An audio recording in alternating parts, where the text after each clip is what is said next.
Welcome to The Explainer. Today, we're diving into a landmark AI model called Whisper. We're going to find out how it learned to listen not just to clean recordings, but to the messy, noisy, unpredictable real world. You ever have this happen? Your voice assistant can pull off some incredibly complex task, but then a second later, it completely fumbles a simple phrase. It's this weird paradox at the heart of AI, and it's something that researchers have been trying to solve for years. In the AI world, they have a name for this. It's called the brittleness problem. See, for a long time, models were trained on these perfect, pristine, lab-quality datasets. And yeah, they got amazing at acing those specific tests. But the second you took them out into the real world, with all its chaos, background noise, different accents, mumbling, they would just shatter. Here's the best way to think about it. The old, brittle AI is like a student who crams for just one single exam. They'll get an A+ for sure, but ask them about anything else, they're totally lost. What we actually need is a generalist AI, one that's had a broad education so it can adapt and handle whatever you throw at it. We need it to be robust. For years, the whole game was about chasing higher and higher scores on these clean academic benchmarks. You know, a famous one is called LibreSpeech, and the scores did get better. But here's the catch.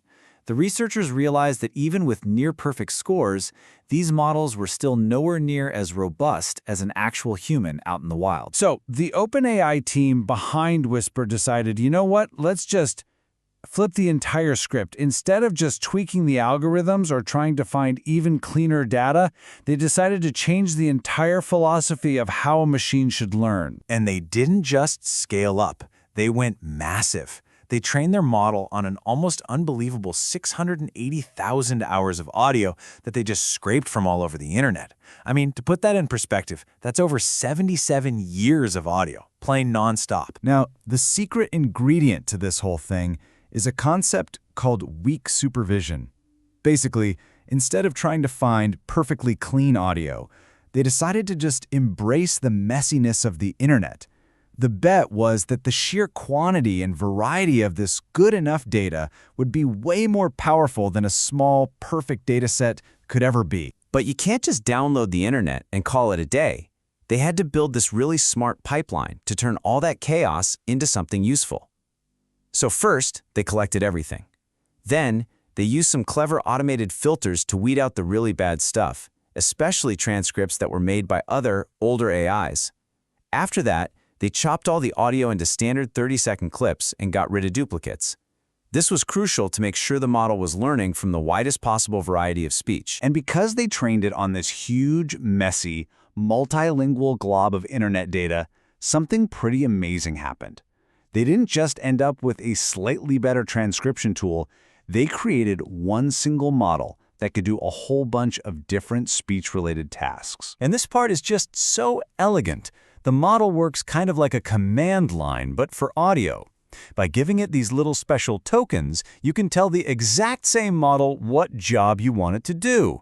You can say, transcribe for transcription, or translate to translate it into English. It can even detect when there's no speech at all. This one model does the job of what used to be a whole complex pipeline of separate, specialized tools. Okay, so the big question. Did this wild experiment actually work? Did all this messy data and this giant model actually solve that brittleness problem we talked about at the beginning? Well, the results show that the answer is a huge yes. It delivered true, measurable robustness. Now, to really appreciate how good the results are, you have to understand the term zero-shot performance. This is the ultimate test. It means you test the model on a dataset it has never seen before, with zero extra training or fine-tuning for that specific data. It's the true measure of robustness. How well does it perform right out of the box? And this quote from the paper, it just perfectly sums up the entire mission. The goal was never just about getting a high score on a clean test. It was about building something that actually works for real people in real situations. And right here, this chart says it all. You take those old-school specialist models and test them on a dozen new datasets they've never seen, their average word error rate is almost 30%. That's pretty high. But Whisper, with no special prep, comes in at just 12.8%. It makes less than half the errors. That is a gigantic leap in reliability. But the story gets even more dramatic when you put Whisper head-to-head with another state-of-the-art model from its time. Okay, just look at this table. On that easy mode Libra speech benchmark, it's a tie. No big deal. But watch what happens when things get real. On Common Voice, which is full of different accents, Whisper is more than 3 times as accurate. And then on Chime 6, this is a super noisy, challenging dataset. It's not even a competition.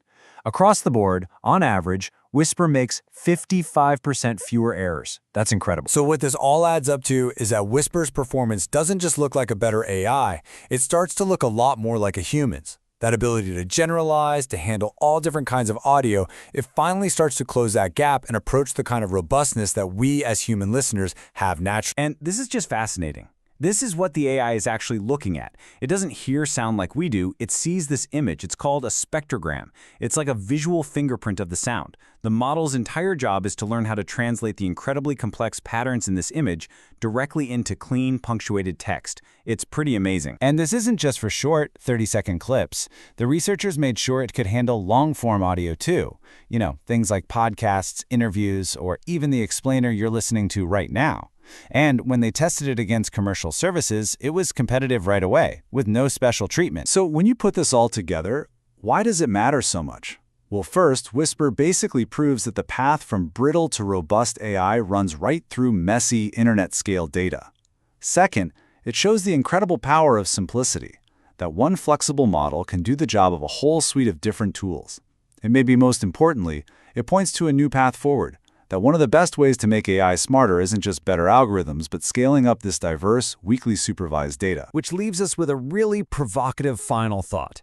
If embracing the messiness of the real world was the secret to building an AI that can finally listen like a human, what other incredible things could we teach our machines if we just figure out the right way to show them the world as it really is?